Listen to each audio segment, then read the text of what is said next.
जय हिंद दोस्तों, मेरा नाम है निर्भय और आपका एक बार फिर से स्वागत है इस चैनल पर। मंगूस मॉड्यूल की सीरीज में आज की इस वीडियो में हम समझने वाले हैं मॉडल के बारे में कि आखिर किस प्रकार से हम मंगूस में नोड.जेएस के अंदर मॉडल को बना सकते हैं, क्यों बनाना होता है मॉडल को, कहां पर इस्तेमाल होता है और किस प्रकार से बनाते हैं, वो सब कुछ हम इस वीडियो में जानेंगे। अगर आप इस चैनल पर नए हैं और आप चाहते हैं कि मैं आपके लिए ऐसी ही वीडियोस लेके आता रहूं तो प्लीज सब्सक्राइब कर दीजिएगा। फ्री है यार, इतना तो कर ही सकते हो। वीडियो को जल्दी से स्टार्ट करते हैं। जैसा कि मैंने आपको अपनी पिछली वीडियो में बताया था, यानी कि स्कीमा की वीडियो में, अगर आपने वह वीडियो नहीं देखी तो आपको पता है लिंक कहां होता है, डिस्क्रिप्शन में, आप वहां से उसको देख सकते हैं। मैंने आपको बताया था कि स्कीमा जो होता है आपका, वो एक कलेक्शन के डॉक्यूमेंट के स्ट्रक्चर को डिफाइन करता है। यानी कि एक कलेक्शन यानी कि एक टेबल के अंदर जो डॉक्यूमेंट होगा उसमें जो फील्ड होगा, जैसे कि नेम नाम का फील्ड होगा, वो किस टाइप का होगा, क्या वो रिक्वायर्ड होगा या नहीं होगा, उसे आप वैलिडेट भी कर सकते हैं। उस डॉक्यूमेंट के अंदर अगर एज नाम का कोई फील्ड होगा तो वो किस टाइप का होगा, यानी कि वो नंबर टाइप का होगा। अगर एक डेट नाम का फील्ड होगा तो उसका टाइप डेट होगा, और साथ में अगर कोई डेट नहीं डालता है तो आपका डिफॉल्ट में अभी जो भी फिलहाल डेट चल रहा होगा वो हो जाएगा। तो इस प्रकार से आप एक डॉक्यूमेंट के स्कीमा को बना सकते हैं।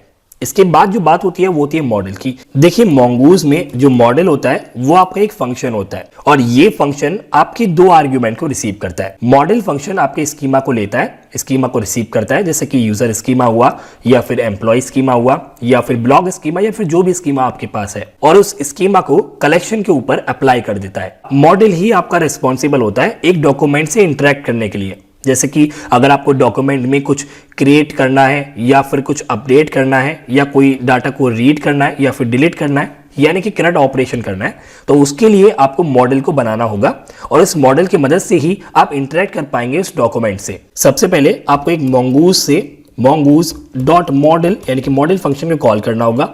इसके अंदर आपके दो आर्ग्यूमेंट होंगे। यहां पर जो पहला आर्गुमेंट होगा वो आपका एक स्ट्रिंग होगा, जो कि एक कलेक्शन का नाम होगा, जो भी आप कलेक्शन का नाम अपने डाटाबेस में बनाने वाले हैं। जैसे कि मान लीजिए यहां पर हम यूजर नाम का एक कलेक्शन बनाने वाले हैं। यहां पर अब आपको पहले ध्यान ये देना होगा कि आपने कलेक्शन का नाम यूजर रखा, लेकिन वो आपके डाटाबेस में सेव कैसे होगा, वो आपके डाटाबेस में सेव होगा लोअर केस में, यानी कि जो पहला यू था आपका कैपिटल, वो स्मॉल हो जाएगा, लोअर केस में आ जाएगा, यूजर लिखा हुआ आएगा, साथ में ये आपका एस को एंड में ऐड कर देगा इस प्रकार से। यानी कि आपको अपने कलेक्शन के नाम को हमेशा सिंगुलर फॉर्म में ही रखना होगा। तो अगर आप लिखते हैं यूजर तो वो ऑटोमेटिक आपका लोअर केस में हो जाएगा और एंड में एस को ऐड कर देगा। तो यूजर्स नाम का आपका एक कलेक्शन होगा, जो कि आपका मंगूस डाटाबेस नाम के डाटाबेस के अंदर पाया जाएगा। इसके बाद मॉडल फंक्शन के अंदर जो दूसरा आर्गुमेंट होगा वो आपका एक स्कीमा होगा। तो यहां पर स्कीमा हमारा यूजर स्कीमा नाम का है, तो उसको हम लिख देते हैं। इसके बाद आपको इस मॉडल को एक्सपोर्ट करना होगा।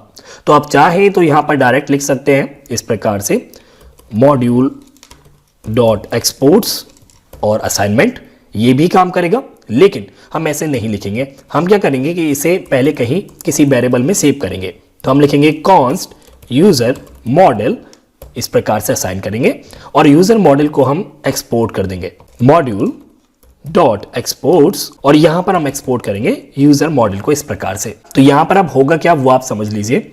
यहां पर आपका मंगूस डाटाबेस नाम का जो डाटाबेस है उसके अंदर यूजर्स नाम का एक कलेक्शन सेव होगा, और उस कलेक्शन के अंदर जो भी आप डॉक्यूमेंट सेव करेंगे वो इस स्ट्रक्चर का ही होना जरूरी है, इस स्कीमा का ही होना जरूरी है। और बाद में आपने उस मॉडल को एक्सपोर्ट कर दिया, और इस मॉडल की मदद से आप बहुत सारे ऑपरेशन परफॉर्म कर सकते हैं। जैसे कि अगर आपको मान लीजिए क्रिएट करना है कुछ डॉक्यूमेंट के अंदर, तो आप लिखेंगे user dot model dot create, इस प्रकार से।